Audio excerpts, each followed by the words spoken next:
Check out the KX65 over here in the corner. Engine over there. I think it needs a little work. What do you think? Anyway, the reason I'm making this video, I wanted to go over my 2005 CRF 50.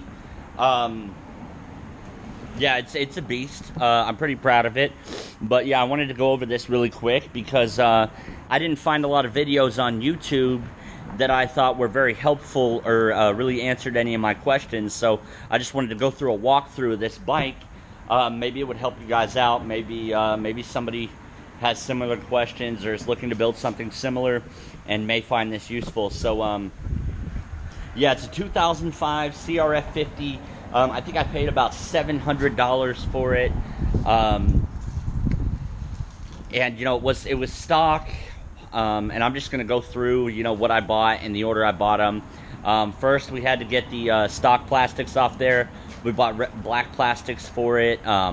Those are long gone.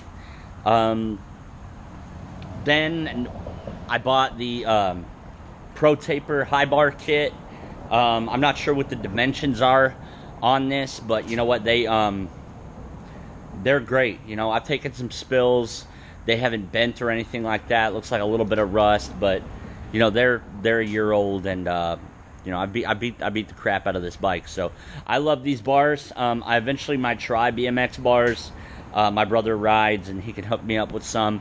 If I decide to get another bike and I want to move these over, I might try BMX bars on it. But you know, they would not sit this high if it wasn't for these giant bar risers on here. So I'm not really sure what they feel like with regular bar risers. I mean, those are really high, so that's part of the suspension kit that I bought. So these were about $200 for that bar kit. Love them.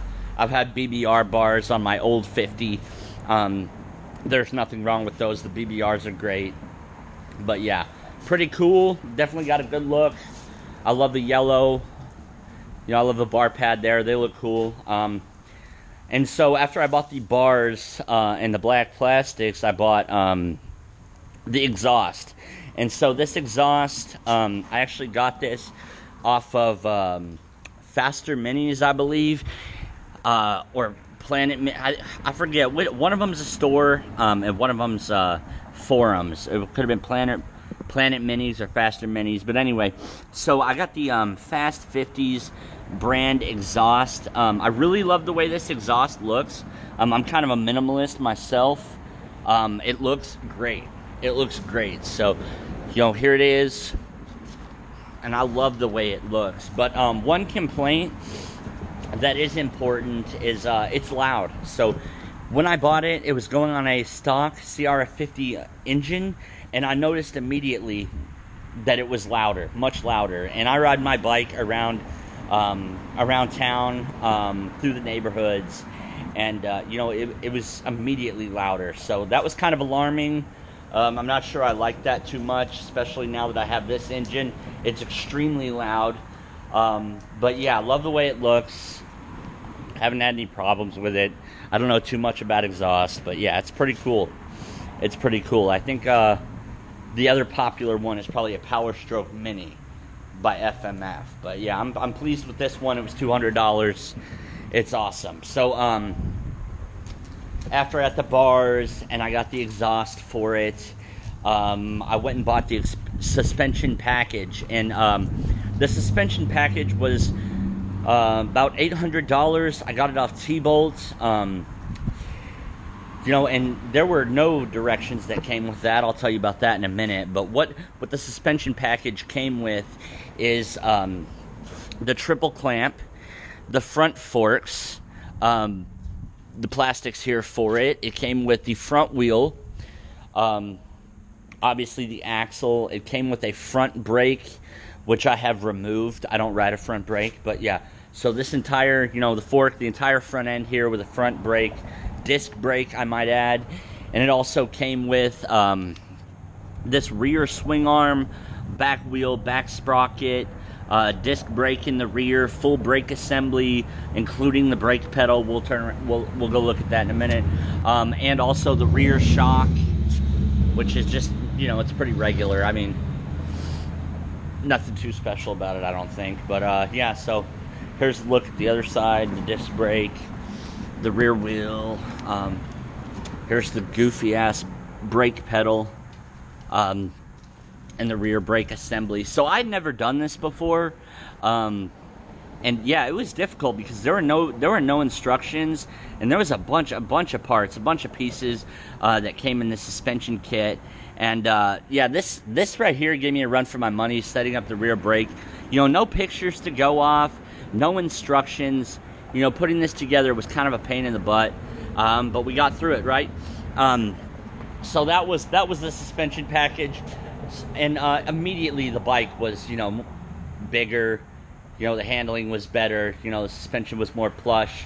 The front forks were stiff when I got them. They were great. They've since softened up. But yeah, so it was a good looking bike at that point. After that, that's my son. But he saw I was recording, so he went back in. Good boy.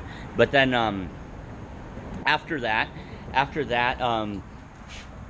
I knew I wanted to make it go faster because I'd already poured all this money into it, and it was like a little BMX at that point. That's what these remind me of. So then I got a gas cap. This thing is nice. It was like $80.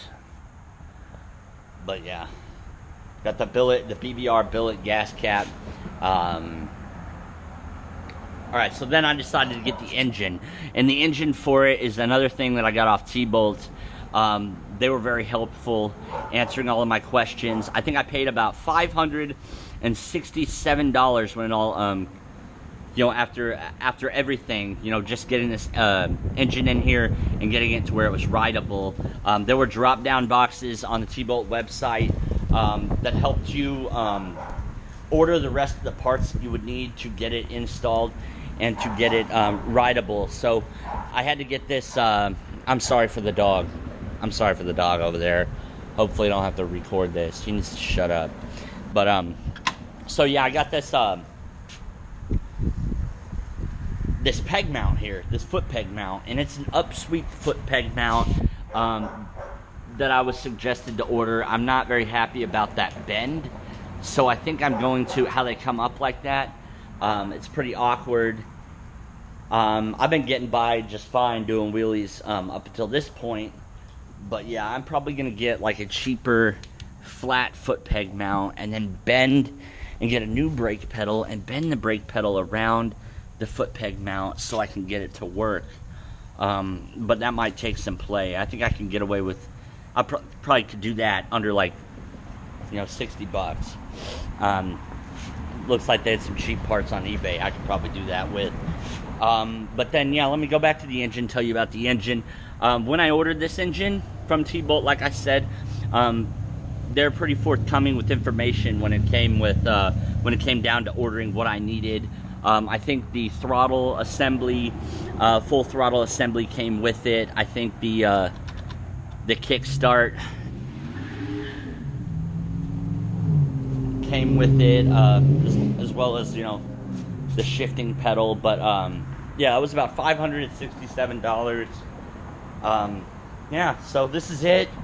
BBR skid plate, probably another $100, but yeah, it's all done up now. It's a little dirty. Looks great when I clean it. Looks great now, honestly, but yeah, pretty cool bike. Hauls ass. I wheelie it.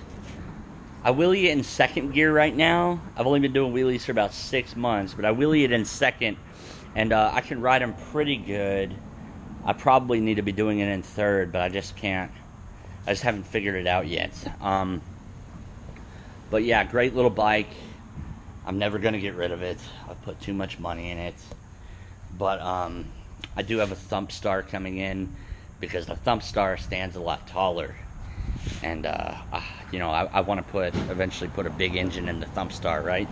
Maybe like the 212 pit bike engine that comes. I probably get that off T-Bolt as well. But yeah, back to the bike. Comes with this Mikuni carburetor, which was much bigger than the stock CRF 50 carburetor. Had to buy the air filter. you know, this is it. This is it. So I'll make another video starting it and maybe wheeling it. It's freaking loud. So yeah, you know, it's like neighborhood, like disturbing loud. So pretty cool bike. Needs a wash. I think I'm gonna go ride it here in a bit. If you have any questions, post down below. I'll do my best to answer questions. Also, you can email those guys at T-Bolt. They're pretty good about getting back to me. So I was pretty impressed with them and the level of customer service over there. You know, because I had a lot of questions. I had no idea what I was doing. But anyway, pretty cool bike. I'm happy with it. If I have any issues with it, I'll let you know. But it's held up at this point. I ride it every day. So thanks so much for watching, guys. If you have any questions, let me know. Hope you have a great day. Bye.